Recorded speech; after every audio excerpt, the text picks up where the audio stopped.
శుక్లాం బ్రహ్మ విచారసార పరమాద్యాం జగద్వ్యాపినీం వీణా పుస్తకధారిణీం అభయదాం జాడ్యాంధకారాపహాం హస్తే స్ఫాటికమాలికాం విదదతీం పద్మాసనే సంస్థితాం వందే తాం పరమేశ్వరీం భగవతీం బుద్ధిప్రదాం శారదాం. శ్రీ మహాగణాధిపతయే నమః. శ్రీ మహాసరస్వత్యై నమః. శ్రీ గురుభ్యో నమః.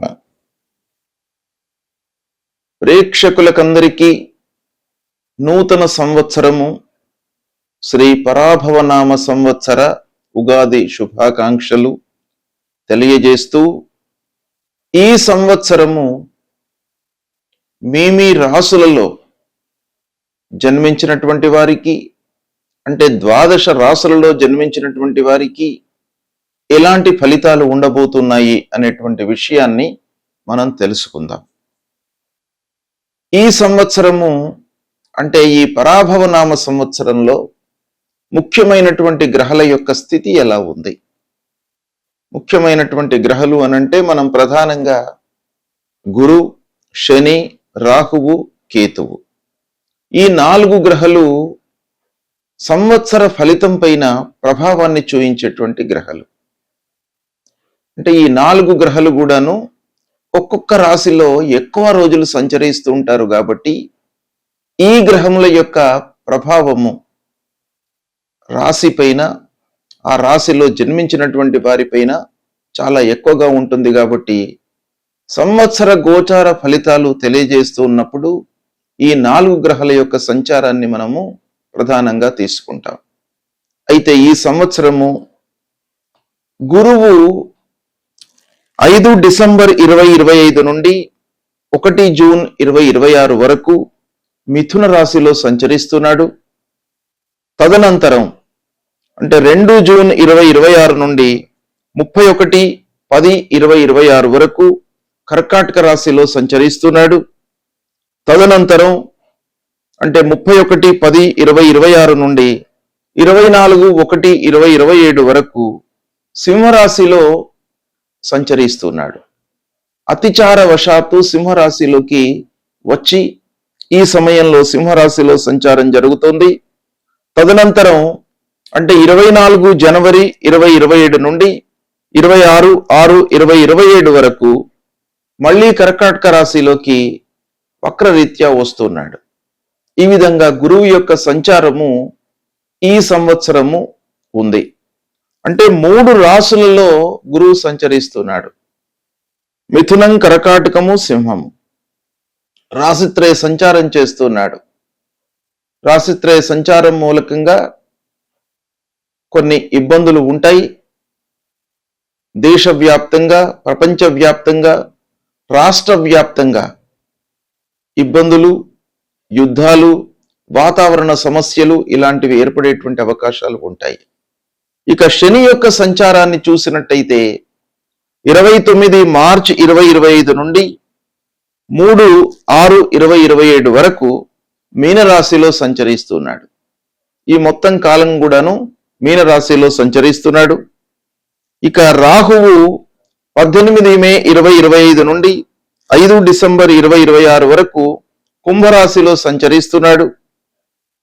కేతువు 18/5/2025 నుండి 5 డిసెంబర్ 2026 వరకు సింహరాశిలో సంచరిస్తున్నాడు.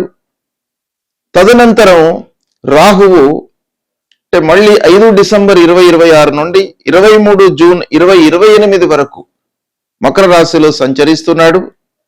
ఇదే సమయంలో కేతువు అంటే 5 డిసెంబర్ 2026 నుండి 23 జూన్ 2028 వరకు కర్కాటక రాశిలో సంచరిస్తున్నాడు.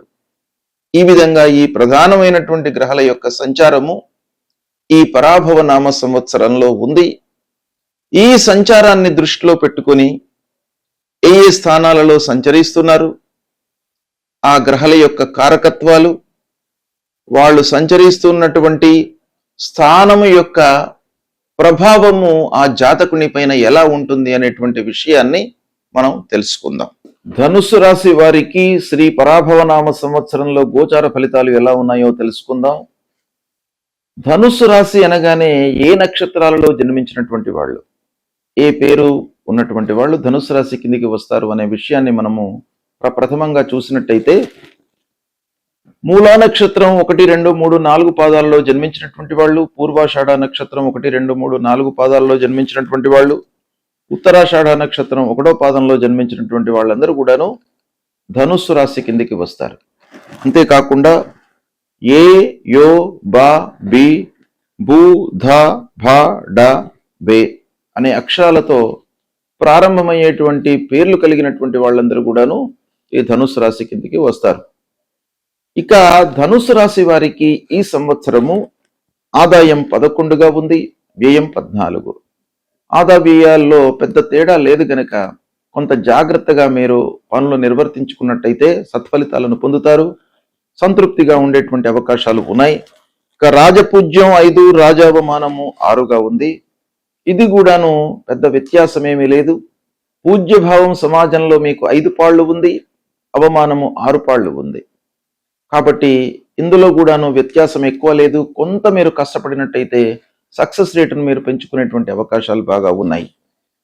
ఇక ఈ పరాభవనామ సంవత్సరం రాశి వారికి ముఖ్యమైన స్థితి అంటే ఏ స్థానంలో సంచరిస్తున్నారు అనే విషయాన్ని మనం చూసినట్టయితే, గురువు 7వ స్థానంలో సంచరిస్తున్నాడు. ప్రారంభంలో ఇది అనుకూలంగా ఉంటుంది. తదనంతరం 8వ స్థానంలోకి ప్రవేశిస్తున్నాడు, ప్రతికూలంగా ఉంటుంది. దాని తర్వాత మళ్ళీ 9వ స్థానంలోకి ప్రవేశిస్తున్నాడు, అనుకూలంగా ఉన్నాడు. అంటే ప్రారంభంలో అనుకూలంగా ఉన్నాడు, మధ్యలో ప్రతికూలము, మళ్ళీ చివరిలో అనుకూలంగా ఉన్నాడు గురువు యొక్క సంచారము. ఇక శనీశ్వరుడు ధనుస్సు రాశి వారికి 8వ స్థానంలో సంచరిస్తున్నాడు. ధనుస్సు రాశి వారికి శనీశ్వరుడు అర్ధాష్టమ స్థానంలో సంచరిస్తున్నాడు. ఇది చాలా ప్రతికూలమైనటువంటిది. ఇక రాహువు 3వ స్థానంలో సంచరిస్తున్నాడు, అనుకూలంగా ఉన్నాడు. ఈ సమయంలో కేతువు 9వ స్థానంలో ప్రతికూలంగా ఉన్నాడు.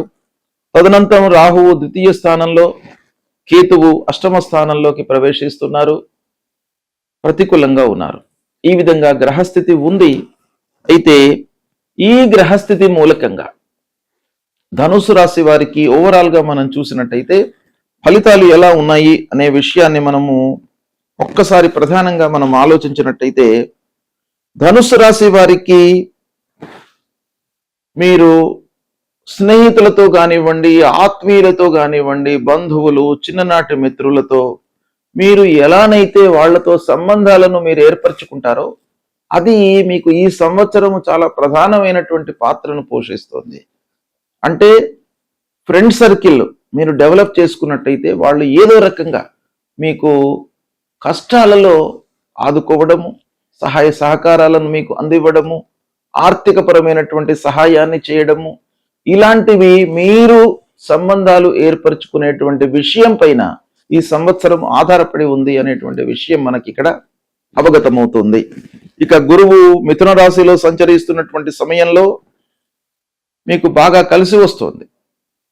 అంటే 7వ స్థానంలో సంచారము, భార్యాభర్తల మధ్యన అన్యోన్యత, పార్ట్నర్షిప్ లో వ్యాపారం చేస్తున్నటువంటి వాళ్లకు కూడాను చాలా అనుకూలమైనటువంటిది.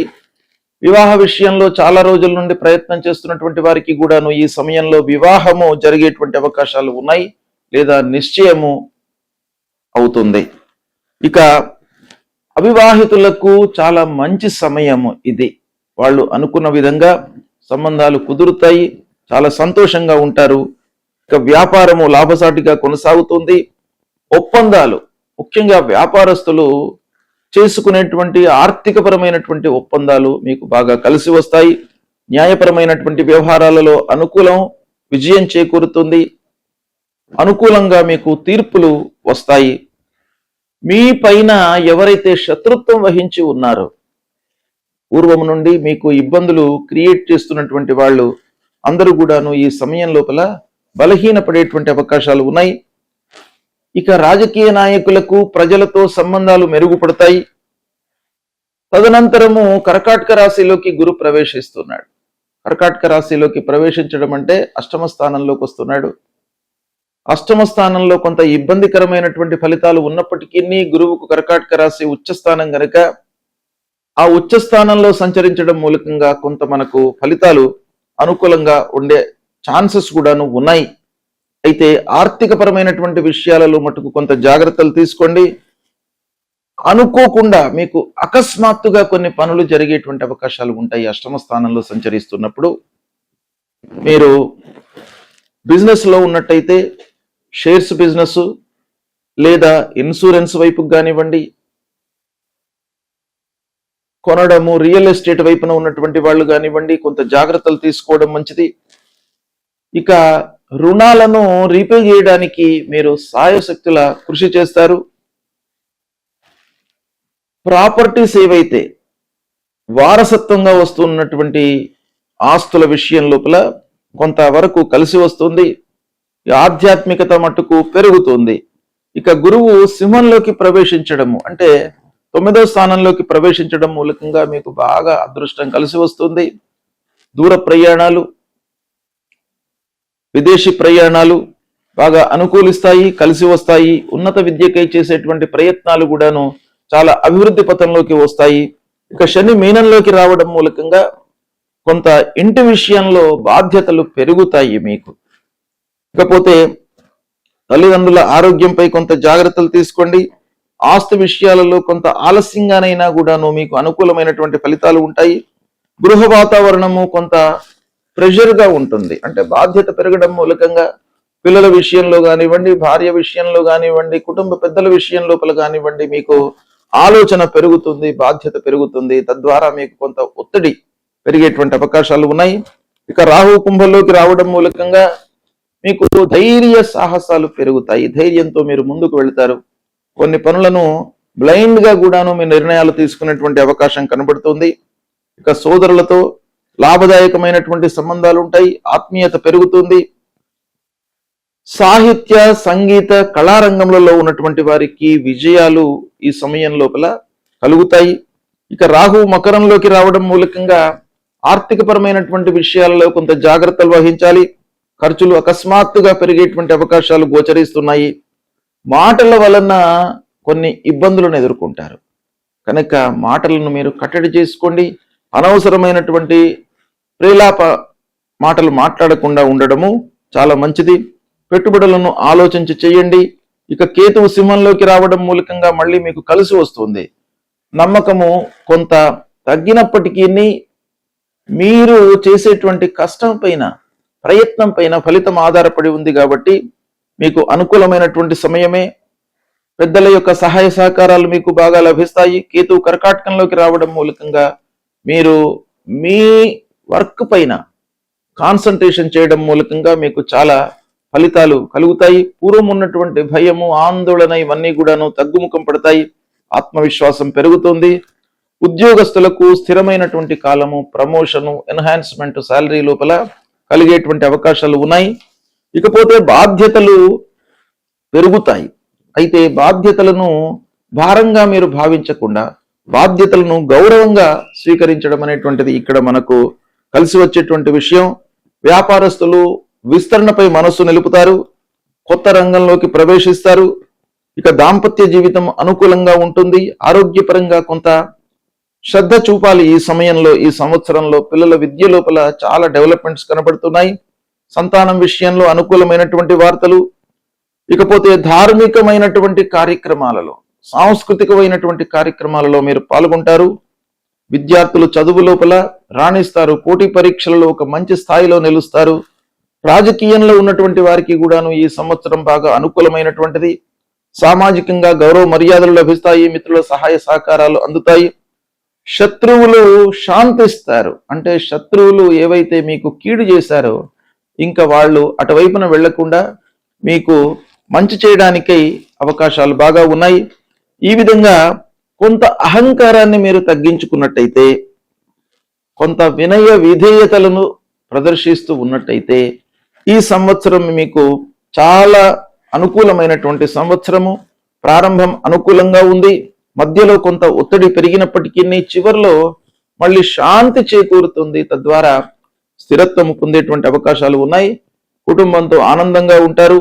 ఆత్మవిశ్వాసం పెరుగుతుంది. ఓవరాల్ గా మనం చూసినట్టయితే ధనుస్సు రాశి వారికి ఈ సంవత్సరము బాగా అనుకూలిస్తుంది. కొంత శ్రద్ధ చూపి మీరు పనులను చేయండి, తప్పకుండా మీకు కలిసి వస్తాయి. గ్రహస్థితి బాగా లేనప్పుడు భగవంతుడి యొక్క అనుగ్రహం కొరకై మనము కొన్ని పరిహారాలను చేసుకోవాలి.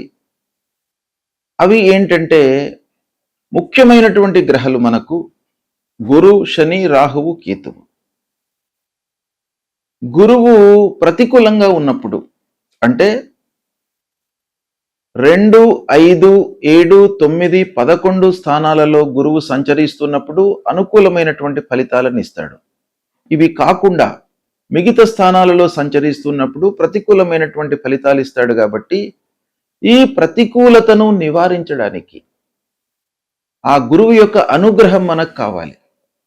కాబట్టి మనము ఆ గురువును ప్రీతి చేసుకోవడానికై ఏం చేయాలి అనేటువంటి విషయాన్ని మనం చూసినట్టయితే, ప్రథమంగా గురువుకు సంబంధించినటువంటి మూల మంత్రము మీరు ప్రతినిత్యం కూడాను జపించండి. దేవానాంచ ఋషీణాంచ గురుంకాంచన సన్నిభం వందనీయం త్రిలోకానాం తన్నమామి బృహస్పతిం అనేటువంటి ఈ మూల మంత్రాన్ని ప్రతినిత్యం కూడాను చదువుకోండి. గురువులను సందర్శించండి, సద్గురువుల దగ్గరికి వెళ్ళండి, వాళ్ళ యొక్క ఆశీస్సులను పొందండి, తల్లిదండ్రుల యొక్క అనుగ్రహాన్ని పొందండి, తల్లిదండ్రులకు కావలసినటువంటి సపర్యలను చేస్తూ ఉండండి. తద్వారా మీకు ప్రథమ గురువులు తల్లిదండ్రులు కాబట్టి వారి మూలకంగా మీకు అనుగ్రహం లభిస్తుంది. గురువు మూలకంగా కలిగేటువంటి ఆ దుష్ప్రభావం దూరం అవుతుంది. తల్లిదండ్రులకు సేవ చేయండి, తప్పకుండా మీకు గురువు యొక్క అనుగ్రహం లభిస్తుంది. దక్షిణామూర్తి స్తోత్ర పారాయణం చేసుకోండి, దత్తాత్రేయ స్వామిని కొలవండి. ఈ విధంగా చేసినట్టయితే గురువు ప్రీతి చెంది మీకు అనుకూలమైనటువంటి ఫలితాలను ఇస్తాడు. అదేవిధంగా శనీశ్వరుడు ముఖ్యమైనటువంటి గ్రహ, పాపగ్రహాల లోపల శని ముఖ్యమైనటువంటి గ్రహం గనక ఈ శనీశ్వరుడు 3, 6, 11 స్థానాలలో సంచరిస్తున్నప్పుడు శుభ ఫలితాలను ఇస్తాడు. మిగతా స్థానాలలో సంచరిస్తున్నప్పుడు ప్రతికూలమైనటువంటి ఫలితాలను ఇస్తాడు. ముఖ్యంగా అర్ధాష్టమ స్థానం అంటే 4వ స్థానంలో సంచరిస్తున్నప్పుడు, అష్టమ స్థానం అంటే 8వ స్థానంలో సంచరిస్తున్నప్పుడు, ద్వాదశ స్థానం అంటే 12వ స్థానంలో సంచరిస్తున్నప్పుడు, జన్మ స్థానంలో సంచరిస్తున్నప్పుడు, ద్వితీయం అంటే 2వ స్థానంలో సంచరిస్తున్నప్పుడు చాలా ప్రతికూలమైనటువంటి ఫలితాలను శనీశ్వరుడు మనకు కలిగిస్తాడు. కాబట్టి దీని నుండి విముక్తులు కావడానికై అంటే శని ముఖ్యంగా మనకు జీవితంలో చాలా గుణపాఠాలను నేర్పిస్తాడు.